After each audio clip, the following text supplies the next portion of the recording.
Bienvenue sur Que des numéros 10 Agile, le podcast qui te livre tous les secrets pour bâtir une équipe qui ne démissionnera pas dans 6 mois. Je suis Christophe et mes invités sont des managers, des coachs, des leaders du monde agile. Avec eux, nous allons décrypter leur parcours, leur réussite et leur passion de bâtir des équipes performantes sans négliger l'humain. Sans plus attendre, place à l'épisode du jour.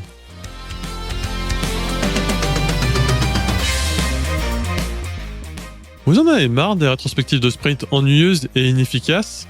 Découvrez Nitro, l'outil de rétrospective en ligne numéro 1 en France. Avec plus de 60 activités prêtes à l'emploi, vous allez enfin découvrir ce qu'est un moment d'équipe, ludique et efficace. En plus d'offrir la meilleure expérience de rétrospective, Nitro vous permet aussi de vérifier l'état santé de votre équipe et de mesurer l'impact des plans d'action à travers le temps. Nitro rassemble donc tout ce qu'il vous faut pour aider votre équipe à s'améliorer en continu. Aujourd'hui, Nitro est adopté par plus de 48 utilisateurs à travers le monde et compte parmi ses clients L'Oréal, Decathlon ou Leroy Merlin. Je vous invite donc à essayer Nitro gratuitement dès aujourd'hui. Et je vous donne rendez-vous sur le site nitro.io/fr. Ça s'écrit Nitro, N-E-A-T-R-O. Plus d'informations dans les ressources de l'épisode.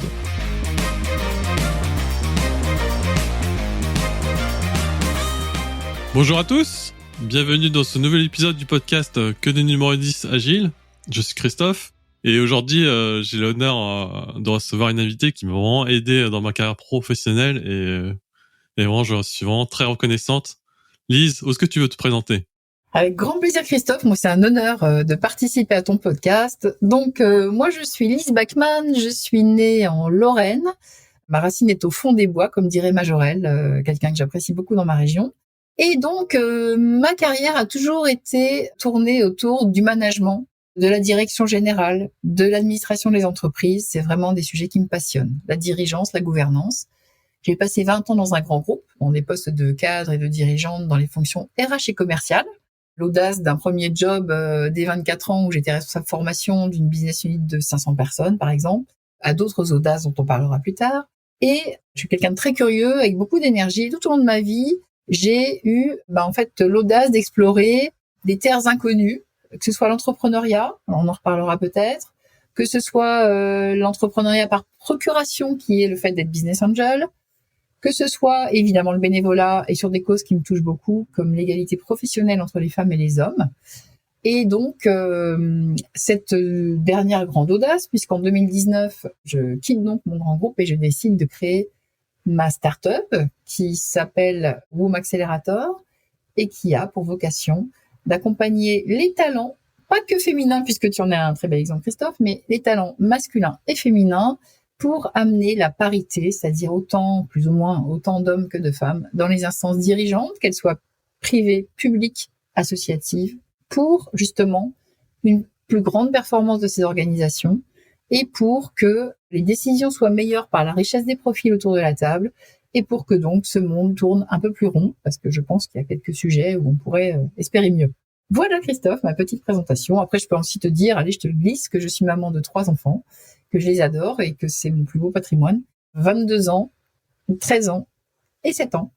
Mais on pourra aussi revenir sur cette grosse audace d'avoir 14 ans d'écart entre le plus grand et le plus petit. Eh bien écoute, comme tu l'as teasé dans ta présentation, tu as parlé du mot audace. Moi, j'aimerais bien qu'on aille là-dedans. Moi, tu m'as aidé justement à apprendre ce que c'était l'audace et comment je l'ai utilisé pour mon équipe pour performer. Donc Lise, j'aimerais bien qu'on parle d'audace. On parle d'audace. Alors, l'audace, c'est ce sentiment que l'on ressent quand on n'est pas tout à fait dans une zone de confort, quand on sent qu'on va faire quelque chose qui va un peu bouger les lignes pour soi-même, mais peut-être un peu aussi pour les autres, quand on prend des décisions qui nous font vraiment sortir de notre zone de confort. On prend quelques risques par rapport à ces décisions.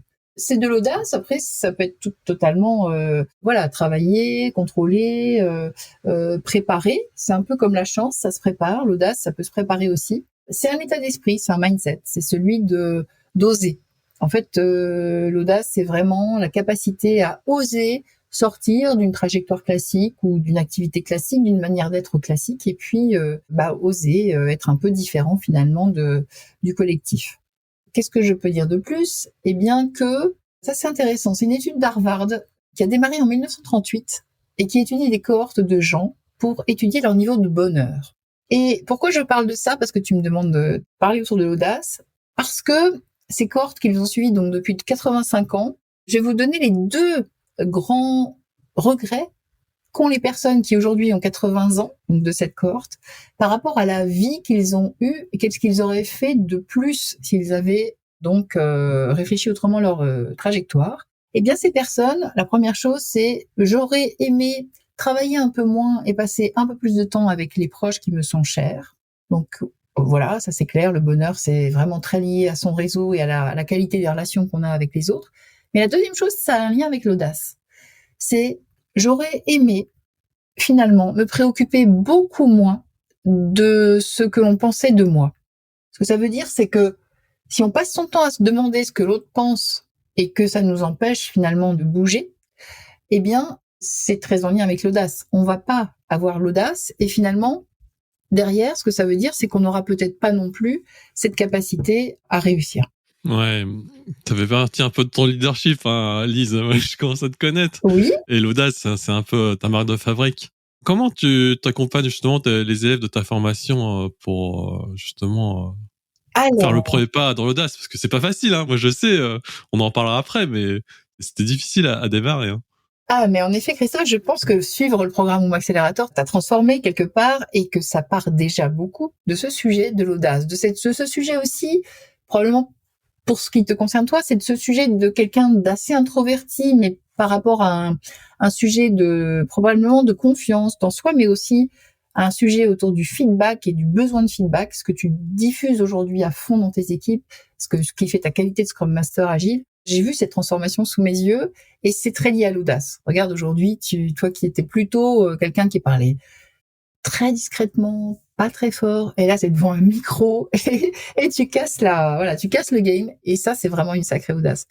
Alors ce programme c'est déjà une audace en soi, c'est celui de se dire pour changer, donc faire bouger les lignes et arriver à des décisions meilleures pour les entreprises qui vont générer des entreprises plus performantes, plus innovantes, plus rentables aussi et plus durables, puisque la parité amène aussi plus de RSE et moins d'émissions de CO2. Ça, c'est tout nouveau, ça vient de sortir, mais les études commencent à le démontrer.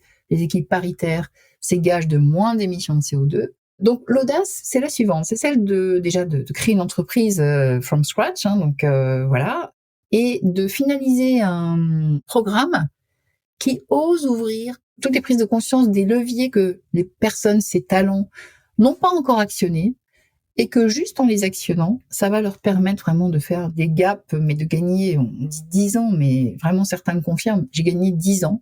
Si j'avais su ça plus tôt, l'audace, c'est que ce programme, il ouvre les prises de conscience et sur le développement professionnel, hein, c'est bien sûr l'objet, mais aussi sur le développement personnel. L'audace de regarder autrement son agenda et de le redessiner. L'audace de regarder autrement ses finances personnelles et de les réorienter et de partir sur l'idée de quand on prend la main sur ses finances, on prend aussi la main sur son destin. Donc cette audace d'avoir un programme holistique.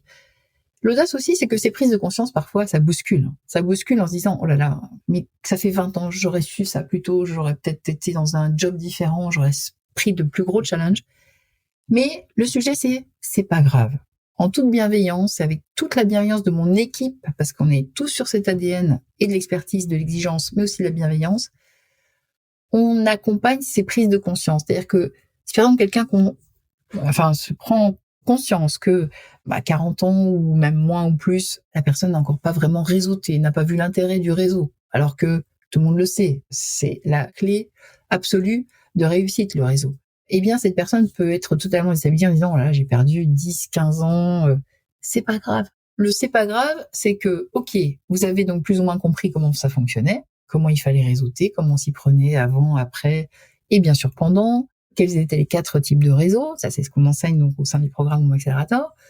Mais l'idée derrière, c'est, je vais donc être accompagné par des mentors. C'est-à-dire que, ok, je prends conscience, ok, ça me fait un peu mal, je me dis, ouah, si j'avais su ça plus tôt, mais on a des mentors avec toute leur bienveillance qui aident les personnes à se dire, bon, voilà où tu en es, c'est bien, c'est pas grave, mais voilà, on en est là. Comment on fait pour passer à l'étape du dessus? Donc voilà, l'audace de lancer une entreprise, l'audace de le faire avec une grosse charge familiale, avec quand même l'appui de tous les miens qui me soutiennent au quotidien. et l'audace aussi de prendre des talents avec moi, femmes plutôt, mais hommes aussi, et l'audace de les voir grandir et prendre des décisions qui vont vraiment booster leur vie et leur carrière. Mais comment tu fais pour justement lancer ces gens-là? Parce que c'est pas facile, hein. Après, je pourrais parler de mon expérience, mais j'aimerais avoir ton point de vue parce que tu sais en fait, tu vois un peu comment on peut dire le feu qui brille dans l'œil, tu vois. Et Oui, comment tu le fais pour le faire briller et pour le faire sortir? c'est complètement ça. En fait, j'ai osé créer un petit outil qui est super simple, alors super efficace. C'est-à-dire que le leadership, c'est très lié à la confiance qu'on a en soi. Sauf que cette confiance qu'on a en soi, pour certains, elle est surestimée, pour d'autres, elle est sous-estimée. Et donc, moi, j'ai créé ce petit outil qui est assez simple d'utilisation, mais qui permet de se positionner sur une échelle de 1 à 10 sur son niveau de confiance en soi. Et ensuite, on donne de très bons conseils, des tips pour booster cette confiance en soi. Je vais vous en donner juste 2. Ne jamais, jamais, jamais écouter une critique qui vienne d'où qu'elle vienne, que ce soit vos proches, vos enfants, vos managers, vos collègues. Ne jamais écouter une critique si elle n'est pas constructive. Si elle n'est pas constructive, elle doit passer au-dessus de vos oreilles, au-dessus de votre tête, mais même pas être entendue, en fait. Si elle a pour objectif de vous faire grandir, alors là, oui, c'est très important de l'écouter. Très important de la comprendre et très important de vous dire comment, en effet, cette critique qui veut me faire grandir, je peux la prendre en compte et comment je peux grandir. Donc ça, c'est la confiance. Et la confiance et l'audace, c'est assez lié. C'est un peu différent parce que la confiance, c'est vraiment ce sentiment où on est totalement aligné avec soi-même, où on sait qu'on peut déplacer des montagnes, où on est on est vraiment une pièce de puzzle, il n'y en a pas 50, il n'y en a qu'une et on est vraiment totalement aligné. L'audace, c'est un peu ce côté un peu trublion, un peu je vais oser des choses qui vont pas forcément être appréciées autour de moi, mais c'est ce qui va me permettre de me réaliser. Mais si je le fais pas, je serai passé à côté d'un regret et c'est quelque chose qui me fait avancer. Prendre des risques, avancer. Et donc, on a un petit outil, le même, sur une échelle pas le même, pas les mêmes questions, mais en tout cas, sur une échelle de 1 à 10 qui permet de positionner son niveau d'audace. Je vais vous en, voilà. Et ces petits outils, par exemple, des boomers, à la fin de ce module, nous disent, oh là là, alors Lise, je viens de comprendre que j'avais un sujet, j'ai 2 sur 10 en confiance en moi, et par contre, en audace, je comprends pas, je suis à 6 sur 10. Donc, bon, là, c'est pas évidemment scientifique, mais ça permet vraiment de belles prises de conscience. Pour l'audace, les questions, par exemple, ça va être, dans une boulangerie, auriez-vous l'audace de demander le gâteau le plus proche de la vitre? C'est disruptif comme comportement. Celui qui sait pas le faire ou celle qui sait pas le faire, en effet, l'audace, elle est au niveau 0. Parce que franchement, le vendeur ou la vendeuse dans la boulangerie, qu'on lui demande le croissant qu'elle prend tout le temps, qui est tout près d'elle, le plus proche, ou qu'on lui demande celui qui est près de la vitre, à la limite, elle sera contente de faire un geste qui est un peu différent dans son quotidien, c'est de changer de place sa main pour prendre le croissant qui est au bord de la vitre. Mais le demander, c'est tellement pas habituel que, oser faire soi-même ce petit test, ça nous permet de nous dire, oh là là, je pars vraiment de 0 en audace, ou alors, waouh, je l'ai fait. Ou alors, oui, fastoche, enfin voilà, il n'y a pas de sujet. Vous me donnez le gâteau, s'il vous plaît, au bord de la vitre. Et moi, ça me pose aucun sujet. L'audace, elle est en moi. Donc, est-ce que cet exemple-là, Christophe, tu l'as vécu puisque tu as suivi ce programme? Est-ce que cet exemple-là, tu l'as réalisé d'ailleurs? Ouais, en fait, il faut demander, en fait. En fait, si tu demandes pas, la réponse est toujours non. Par contre, la réponse peut être oui, si tu demandes des choses. Et c'est vrai que en faisant preuve d'audace, ça m'a aidé, mais c'est vraiment que ça m'était pas passé par la tête, en fait, de demander. J'ai 2 exemples, en fait. Le premier exemple, c'est, moi, je suis leader d'une équipe produit. Donc, toutes les 2 semaines, on présente les avancées du produit. Et donc, bah, grâce à la petite graine que tu m'as mis, on a eu l'audace d'inviter les directions générales, en fait. Et on a fait encore mieux, on a fait la démo du produit chez le client. Donc, donc ça, et ça, je pense que sans avoir l'audace, je pense que j'aurais jamais demandé, en fait. Waouh, bravo. Donc j'ai demandé et puis ils ont dit oui. Ils ont dit oui. Après, j'ai eu l'appui de l'équipe et de mon manager. Donc, en fait, c'est tout simple, en fait. Il fallait juste demander, en fait. Mais je sais pas, comme tu dis, comme l'exemple de la boulangerie, je n'osais pas, tu vois. Je me dis, ils ont trop, leur calendrier, leur agenda, il est rempli. Ils viendront pas. Bien sûr.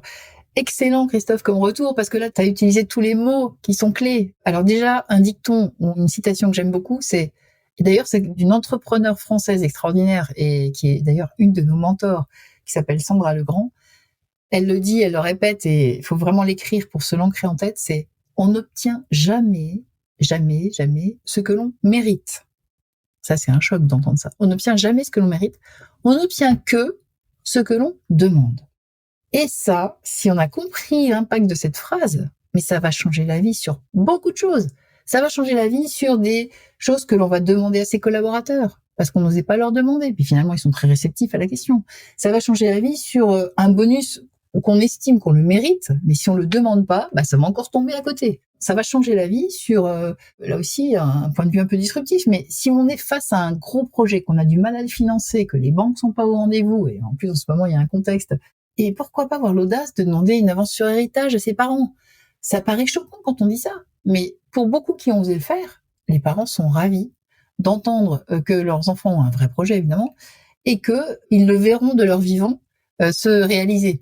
C'est un détail, mais on n'y pense pas. Alors ça vient de l'éducation, ça vient de nos valeurs, ça vient de notre culture, ça vient de notre même culture judéo-chrétienne, enfin tout y est, pour faire que justement cette audace ne soit pas si fréquente.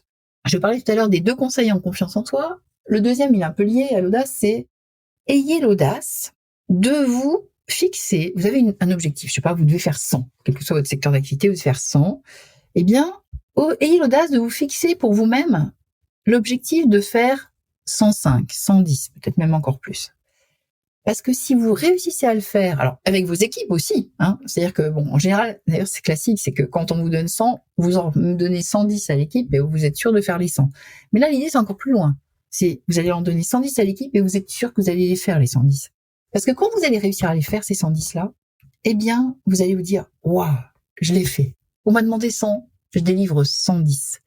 Ça donne ce petit boost de confiance en soi lié à cette audace de vous être fixé une barre un peu plus haute, et ces petites ambitions dépassées systématiquement parce que vous vous fixez un petit objectif un peu au-dessus, ça vous booste la confiance en vous. C'est vraiment quelque chose de très puissant. Donc, n'hésitez pas pour booster votre confiance en vous, ne plus écouter aucune critique qui ne soit pas constructive, et mettez-vous des ambitions légèrement supérieures, et si vous les atteignez, vous allez voir votre confiance en vous, ça va être vraiment comme une bouteille qui se remplit au fil de l'eau. Ouais, j'ai une deuxième anecdote sur ça, justement.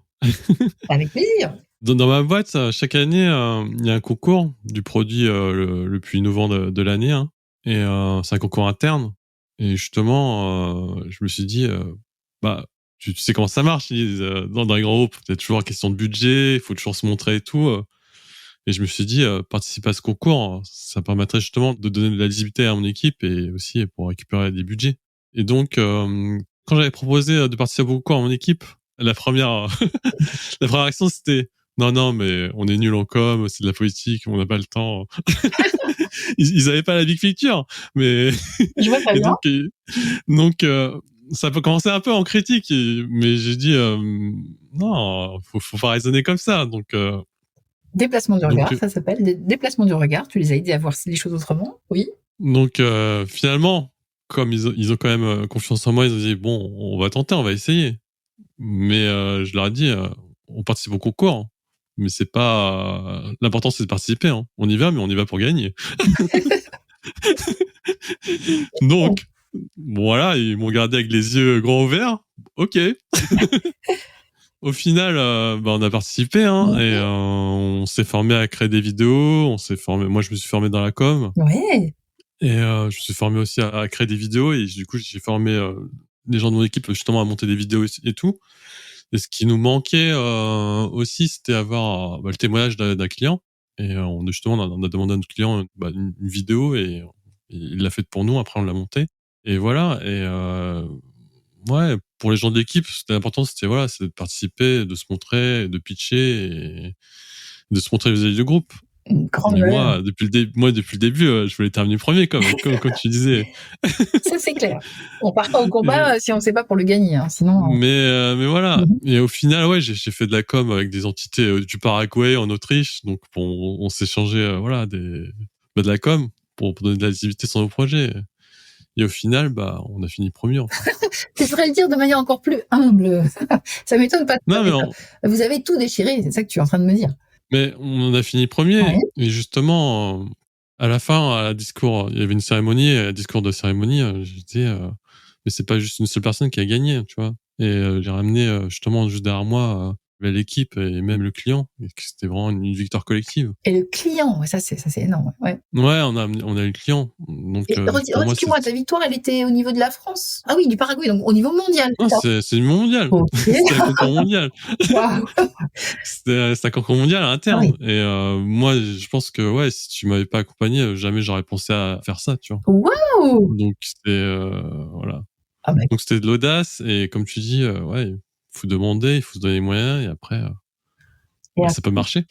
ah, écoute, si, non mais c'est impressionnant. Tu te rends compte le résultat que Ça marche tu as bien. apporté, c'est impressionnant. Ben bravo. T'as compris le truc en fait. Il faut déjà être très aligné avec soi-même. Et je lisais encore récemment, un leader, c'est quelqu'un qui a une vie assez simple en fait. C'est quelqu'un qui a des principes très ancrés. C'est-à-dire qu'en fait, faut pas non plus que ce soit des dogmes, hein, mais c'est quelqu'un qui sait exactement qui il est ou qui elle est, et qui sait ce qu'il veut, et qui sait ce qu'elle veut, et qui sait comment y arriver. Enfin, voilà, avec beaucoup de principes, une vie riche de développement personnel, de réseau, de rencontres, parce que c'est souvent aussi les rencontres qui vont faire les plus belles évolutions, les plus beaux deals d'ailleurs, les plus beaux business. C'est très important de cultiver ce réseau. Et donc, le leader, c'est pas forcément quelqu'un d'audacieux pour le coup. C'est important les audaces, hein, on est autour de cette thématique, mais un leader, c'est quelqu'un, alors la définition de Gérald Karsanti que j'apprécie beaucoup, qui m'inspire beaucoup, et parce que c'est un grand expert en management, qui enseigne d'ailleurs dans des grandes écoles, mais aussi parce que c'est quelqu'un qui a écrit un livre sur l'audace, en tout cas qui a préfacé un livre qui s'appelle L'audace mode d'emploi. Donc, et pour lui, un leader, c'est une personne qui donne envie qu'on le ou qu'on la suive. Un leader, c'est une personne qui donne envie qu'on la suive. Et donc, c'est surtout ça qui va faire le leader. Et pour qu'il donne envie qu'on le ou qu'on la suive, eh bien, il y a quelque chose qui est essentiel. C'est très lié à cet alignement avec ses principes. C'est qu'en fait, il faut que ce qu'il pense soit identique à ce qu'il ressent dans son cœur et à ce que les autres voient de son ressenti par rapport à ce qu'il pense et à ce qu'il fait. Et cette ligne tête, cœur, main, elle est vraiment essentielle pour un leader. Quelqu'un qui a une pensée, mais dans ses actions est en totale dissonance, il y a un moment où ça va s'effondrer. Quelqu'un qui fait des actions, mais qui les ressent pas à l'intérieur, ou on voit pas ce côté passionné par le sujet, à un moment, ça va s'effondrer aussi. Donc voilà, juste pour resituer aussi la différence entre leader et audace, c'est pas forcément lié. Par contre, leader et confiance, oui, ça c'est très lié. Eh bien, parfait, Lise. Je vois qu'on a plein de sujets encore à discuter sur le leadership. Tu me réinviteras, il n'y a pas de souci, avec plaisir. Je te réinviterai. Mais l'heure tourne et Oui. on va passer à la deuxième partie de podcast. Lise, si une journée fait plus de 24 heures, qu'est-ce que tu ferais? Plus de 24 heures. Alors, j'en rêve tous les jours, hein, je te le dirai. Donc, alors, je ferai d'abord une expo. J'irai me promener dans Paris, une ville que j'adore, et j'irai me faire une expo. C'est quoi? C'est un musée, c'est une exposition de photographie, c'est aller à la Fondation Louis Vuitton voir Warhol et Basquiat. C'est vraiment quelque chose qui me permet de prendre un grand recul. J'ai pas besoin de beaucoup de respiration dans ma vie, de beaucoup de temps pour me ressourcer. Mais alors j'avoue que devant une œuvre d'art, notamment une peinture, et notamment idéalement impressionniste, alors là, je suis en total voyage intérieur. J'irai me faire un concert, oui, parce que j'aime beaucoup aussi le rock and roll et le jazz. Donc j'irai me faire aussi un concert au Duc des Lombards, par exemple, ou en buvant un bon mojito, j'adore ça aussi. Je lirai des bouquins. Ouais, j'avoue que si vous voyez l'état de ma table de nuit, il y en a moins 10 qui sont empilés. Alors des auteurs que je connais, des auteurs que je connais pas, des livres que j'ai envie de lire, mais bon, je repousse beaucoup de choses au calendrier grec. Alors juste le dernier livre que j'ai lu et je l'adore, il est d'une énergie dingue, c'est celui de Fatia Tari et Rebet Tari. On ne lâche rien. Donc c'est très lié à mon activité et comment encore la faire progresser. Alors vraiment, c'est un livre que je recommande à tout entrepreneur. On ne lâche rien de Rebet et Fatia Tari. Et puis, qu'est-ce que je ferais encore? Eh bien, si vraiment j'osais, mais bon, l'audace, c'est un peu en moi, je prendrais le train Gare de l'Est je ferai mon petit aller-retour d'1 heure et demie vers ma belle ville de Nancy et j'irai me faire un plateau d'huîtres avec ma dream team, c'est-à-dire mes vrais potes d'enfance et de ma période étudiante. Et on irait se faire un bon moment ensemble et je reprendrai le train pour, ni vu ni connu, être de retour le soir. Voilà, mes petites... Mais là, il faudrait une année en plus, ça, c'est pas une journée en plus. Non, mais je sais que tu es capable. Hein. Ouais, je suis capable. Et justement, tes potes, tes meilleurs amis, Oui. qu'est-ce qu'ils pensent de toi? Qu'est-ce qu'ils pensent? Quelle est ta plus grande qualité? Qu'est-ce qu'ils se disent sur toi? Oh, bah alors, faudrait que tu les interroges. Écoute, là, je ne peux pas parler comme ça de leur vision de moi-même, mais je sais qu'ils sont très supportifs. Ils me soutiennent beaucoup par rapport à mon projet et ça, c'est toujours chouette. Et puis des fois, peut-être quand ils voient des posts ou des sujets sur lesquels peut-être je me suis un peu engagée ou un peu trop, ou là, ça manquait un peu de peps, ils n'hésitent pas non plus à me faire d'excellents retours. Donc ça vaut l'or aussi d'avoir ce regard bienveillant qui vient de personnes qui nous connaissent par cœur et qui nous aident toujours à progresser. C'est très précieux. D'accord. Et est-ce que tu as une habitude que tu ne dis pas? Alors, je vais pas répondre à toutes les questions, hein, tu vois ce que je veux dire. Là, c'est voilà, je dis pas Joker, mais je peux quand même pas tout dévoiler là. Non, plus sérieusement, bon, je fais attention à ma ligne, mais pas non plus que de manière ayatolesque. Mais j'aime beaucoup les bonnes choses, hein, le bon vin, la gastronomie. C'est vraiment, pour moi, c'est essentiel. Mais bon, bah voilà, quand je commence à voir que les abdos sont plus tout à fait au rendez-vous, ma petite habitude que je dis à personne, bah, c'est que grâce à mon coach sportif, j'ai une petite méthode qui dure 15 minutes. Alors moi, ça me va bien, c'est rapide et efficace. Et pendant 2 semaines, je m'y mets 15 minutes par jour. Et alors, à la fin des 2 semaines, bah voilà, je peux repartir sur mes mauvaises habitudes qui sont la bonne chère, on va dire, la gastronomie, le vin, etc.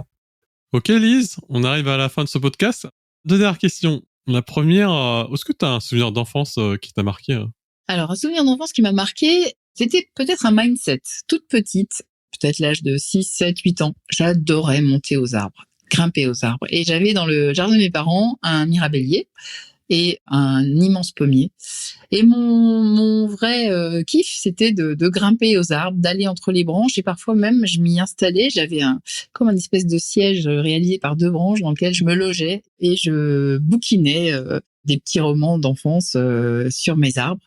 Évidemment, la réponse était très classique. Ma mère, mais qu'est-ce que tu fais encore là? Descends. Et bah non, moi j'étais tellement bien, j'adorais voir l'horizon au loin, avoir la vue au-dessus des toits. Et voilà, c'est là où on voit aussi l'importance de parents qui comprennent cette énergie de leur enfant et qui ne passent pas leur temps à un peu casser l'herbe sous le pied. Évidemment, je pouvais risquer de me faire mal, mais pas plus qu'à faire autre chose. Et qu'est-ce que j'aimais grimper aux arbres. Donc ça, c'est mon souvenir de petite enfance. Et d'enfance un peu plus tard, j'ai envie de dire, c'est mon souvenir d'adolescence, où là, j'ai fait des colonies de vacances qui m'ont complètement transformé, marqué ma vie. J'ai eu la chance de faire, donc, avec un groupe de 30 jeunes, des épreuves sportives de haut niveau, j'ai envie de dire, parce que j'ai fait le tour du Mont Blanc, j'avais 13 ans, et j'ai aussi fait le GR20 en Corse à 14 ans. Donc, des moments très forts, très durs, des grosses épreuves, mais à vivre en collectif, c'était fabuleux. Et avec toujours cet état d'esprit de se dire, ça va être très dur, mais on va serrer les coudes tous ensemble et le soir, on va se défouler comme jamais. Et donc ça, c'est là que m'est venu ce mojo, j'ai envie de dire, qui ne me quitte pas, c'est après l'effort, le réconfort. J'adore ces moments où l'épreuve est très dure et où après, on sait qu'on a un moment de grâce et de joie et de repos et de détente qui nous attend. Donc c'est un peu aussi comme ça que je fonctionne finalement dans ma vie d'entrepreneur. Donc de grands moments qui ont parcouru mon enfance. Ah bah là, tu me tends à la perche dans l'entrepreneuriat. T'as bossé pendant des années pour les entreprises du 440. Oui. Là, t'es passé le cap de l'entrepreneuriat. Qu'est-ce que tu dirais à la Lise qui était marre dans l'entrepreneuriat il y a quelques années? Qu'est-ce que tu lui dirais? La Lise qui démarre en l'entrepreneuriat, j'avais imaginé quasiment tout ce que je vis depuis 3 ans en anticipation parce que je suis très observatrice, j'étais déjà business angel, je voyais comment fonctionnaient les startups, donc c'est très important quand même d'avoir une bonne conscience de ce qui attend l'entrepreneur quand il ou elle fait le saut. Par contre, il y a une chose que j'avais vraiment pas vue et qui est très décalée par rapport à mon moi personnel avec beaucoup d'énergie, c'est l'importance de la patience. Et la patience, c'est quelque chose qui, au quotidien, vient nous titiller en nous disant, mais doucement, ça va pas aller aussi vite que tu ne le penses.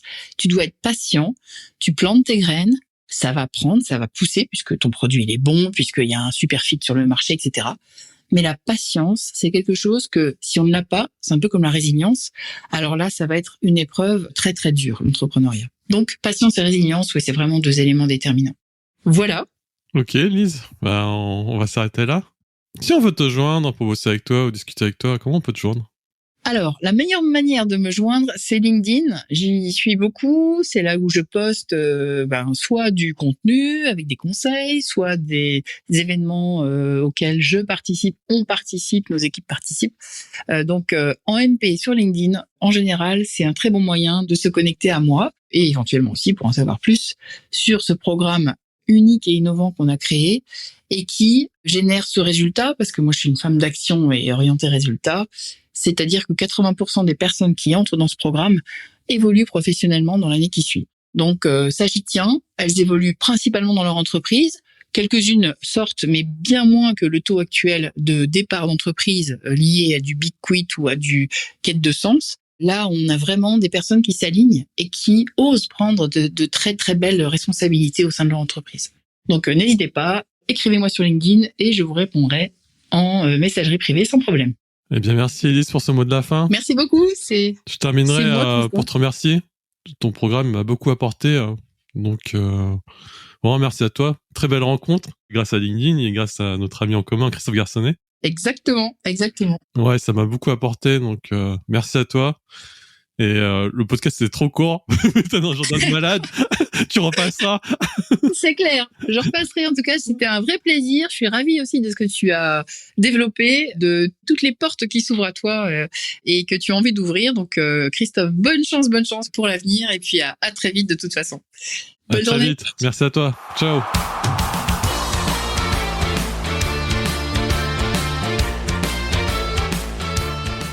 Si l'épisode vous a plu, n'hésitez pas à mettre 5 étoiles sur Apple Podcast et Spotify. Ça m'aiderait énormément pour la diffusion du podcast. Je vous remercie pour votre temps et à bientôt.